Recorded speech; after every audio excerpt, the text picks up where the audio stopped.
Hi, welcome to another video. Today I have a very special guest, which is my boyfriend, and we are starting his locks. So he has alopecia areata and he has had a couple bald spots throughout his life, and they do recover in the end. However, this time they've been recovering quite quickly in the sense that he hasn't had one for quite a few months now, and he's actually just slowly getting his hair back to where it needs to be.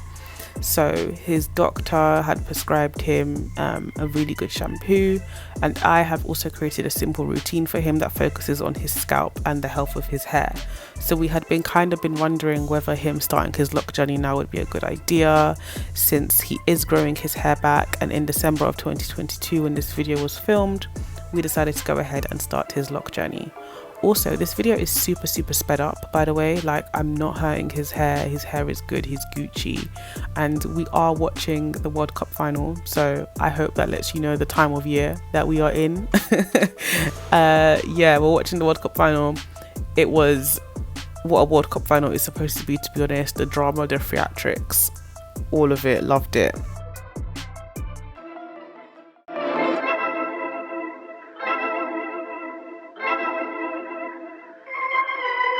So I just want to tell you also a little bit more about myself. I am a certified hair practitioner and hair coach, and although I understand hair from a scientific perspective, I would always recommend you going to see a healthcare professional such as a doctor or a dermatologist if you feel like you need to be prescribed something for your hair loss.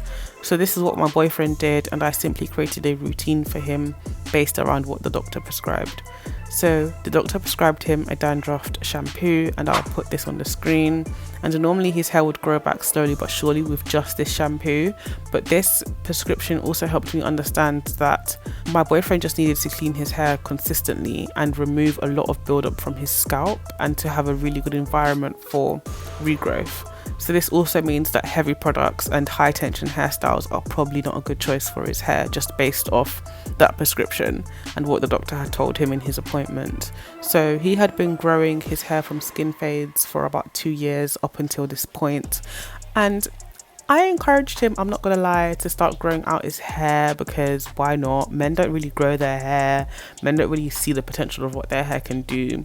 And I've always found that men, especially the men that I've noticed in my life, especially in their younger years, they always have quite a lot of hair. So, you know, grow your hair before you start losing it. Just grow your hair and see what your hair can do, you know, experiment with your hair, do this and try that, like, why not, you know?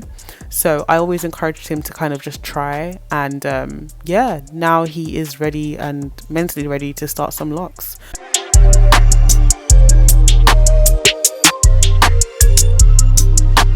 I don't have many pictures of his bald patches from the past, but they were honestly quite small and they would always recover in the end.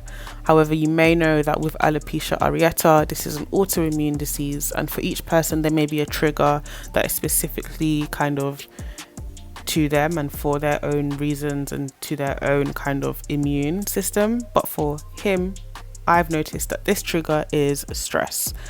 And also what I figured more recently, that another trigger for him for his hair loss in some instances is actually tension from combing and constantly leading to breakage, which is not helping on his regrowth journey. So this is why we kind of decided that actually locks might be a good idea for him. It's less tension, he's not kind of attacking his scalp consistently, he can wash his hair more often, he doesn't have to worry about his hair being neat and constantly having to have his hair tamed, quote unquote, to look good. There's so many things that he could do that actually help him and his hair kind of just be, and I think locks is kind of a good idea for that. Also, I am a baby loctician. I'm very new to this, not true to this. So I would love for any locticians to leave any tips in the comments for doing comb coils or anything of that sense. If you're looking for a comb coil tutorial, I'm so sorry, this is not the video for you. But I will link some down in the description, because look, I was watching the World Cup. I wasn't really thinking about filming to show you guys how to do a comb coil. We are really just winging it and hoping for the best, because again, I am a hair practitioner, I am a baby loctician, I am not a hairstylist true on true. I feel like I'm getting there, but I'm not there yet. So I would love some feedback, anything of that good nature. When it comes to parting and sizing, especially around the spots where the hair is regrowing, at first I thought it would make more sense to guide the shorter hairs to separate locks so they could have more support on the scalp as they mature, instead of only having weaker hair in one lock. I hope that made sense. Second thing is, one thing that I kind of corrected later on, kind of off camera when I did his first retwist, was actually reducing the size of his parts, because I felt like that first theory that I had in my head about, you know, using or guiding the shorter hairs to other locks would make more sense instead of making all the weaker hairs in one lock. Then why is the parting too big? You know, that doesn't help. So I tried to find a middle ground. I actually split some of those locks as well around the ear area, around those 2 rows near the ear, near the top of his head. I actually changed those around later on, and I think that also would help later on to make the locks a little bit more uniform. He does want uniform locks. He's not crazy on parting too much, but he does want locks to look slightly, you know, as uniform as they can be considering his situation. One thing I was thinking about when I was editing this video, and also what I was thinking about when I was doing his hair and how I've been watching his hair kind of develop and change in the start lock phase, is I'm kind of jealous that he got to start his locks while his hair was still quite short in comparison to what my hair looks like. You've kind of seen glimpses of my hair in this video, I'm sure. My hair and my locks started from around collarbone length. My natural hair was collarbone length.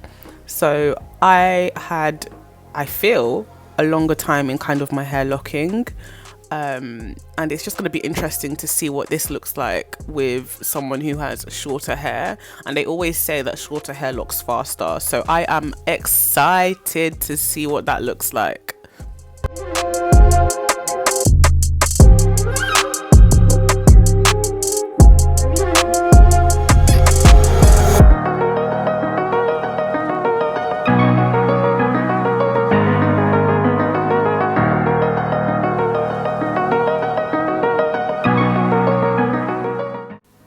So, funny story actually, my memory card ran out of space, so I'll quickly show you kind of the rest of what this process looked like, and I will check back in at the end to show you the results.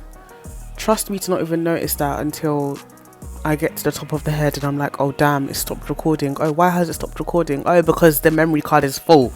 I was too busy watching the World Cup and just trying to get through this boy's hair. So it is what it is. I will show you the results.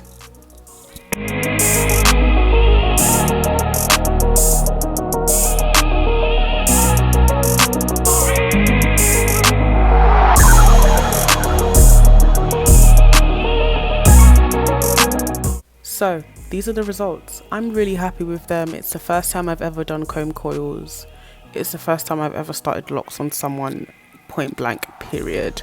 And I think I did pretty well. And one thing I do want to kind of repeat is that I did end up in those kind of rows closest to the top of his head. I actually split those locks. I found those partings too big. And this is why you need to actually take pictures of your work and then go back and correct that work. That's what I did immediately after noticing that that had happened. Anyway, I'm really happy with the results. Babes is also really happy with these results, so it's a win-win, man. I will catch you in my next video. If you have any questions or any thoughts, let me know. Peace.